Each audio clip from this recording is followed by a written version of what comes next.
इस प्रकार आपने देखा कि समतल दर्पण और गोलीय दर्पण ये दो मुख्य प्रकार के दर्पण होते हैं।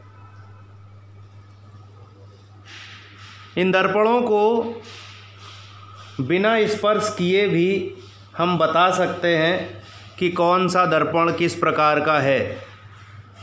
तो आइए सीखते हैं कि कैसे हम बिना स्पर्श किए बताएंगे कि ये दर्पण कौन सा है। इसके लिए आपको प्रतिबिंब के प्रकार का ध्यान रखना होगा। समतल दर्पण से बनने वाला प्रतिबिंब हमेशा वस्तु के आकार का होता है और इसमें पार्श्वीय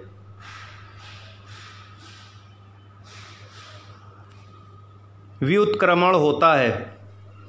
समतल दर्पण से बनने वाला प्रतिबिंब सदैव आकार में वस्तु के बराबर होता है और उसमें पार्श्वीय व्युत्क्रमण होता है, मतलब लेटरल इन्वर्जन होता है। इसका अर्थ है कि वस्तु के बाएं और दाएं भाग प्रतिबिंब में विपरीत हो जाते हैं।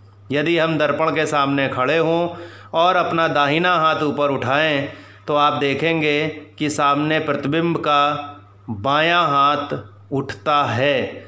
इसे लेटरल इन्वर्जन कहते हैं।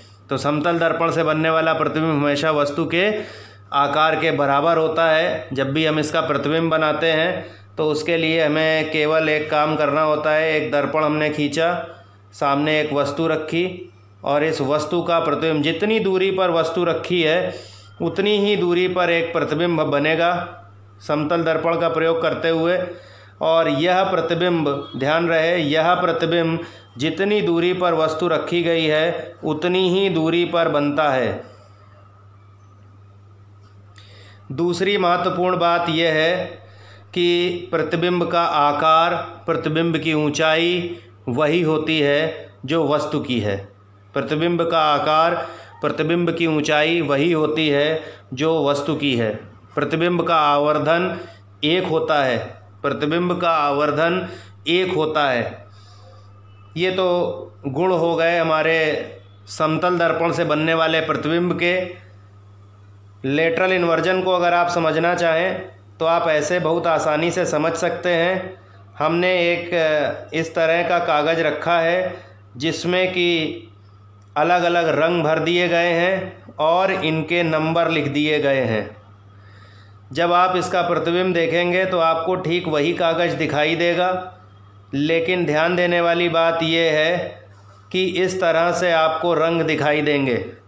जो रंग बाईं तरफ दर्पण के करीब था वही रंग दाहिनी तरफ भी दर्पण के करीब दिखेगा। इस प्रकार हम समतल दर्पण को बहुत आसानी से पहचान सकते हैं। बात आती है गोलीय दर्पण की। गोलीय दर्पण में अगर हमारे पास अवतल दर्पण है तो वस्तु की विभिन्न स्थितियों के लिए अलग अलग प्रतिबिंब की स्थितियां होती हैं, जबकि उत्तल दर्पण में वस्तु कहीं भी रखी हो प्रतिबिंब हमेशा सीधा, छोटा और आभासी बनता है।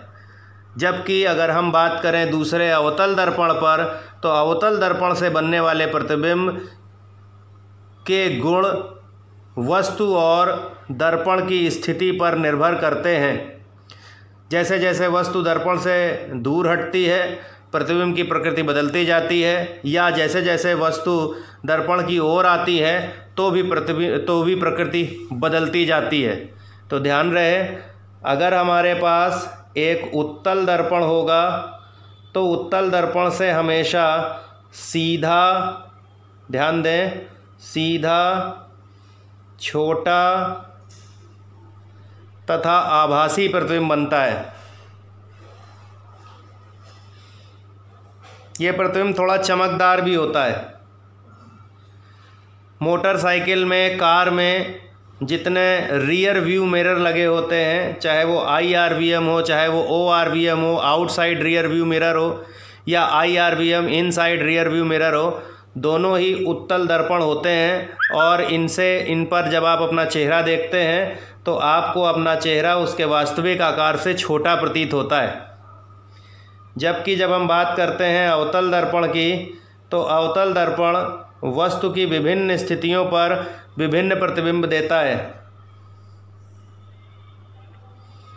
वस्तु की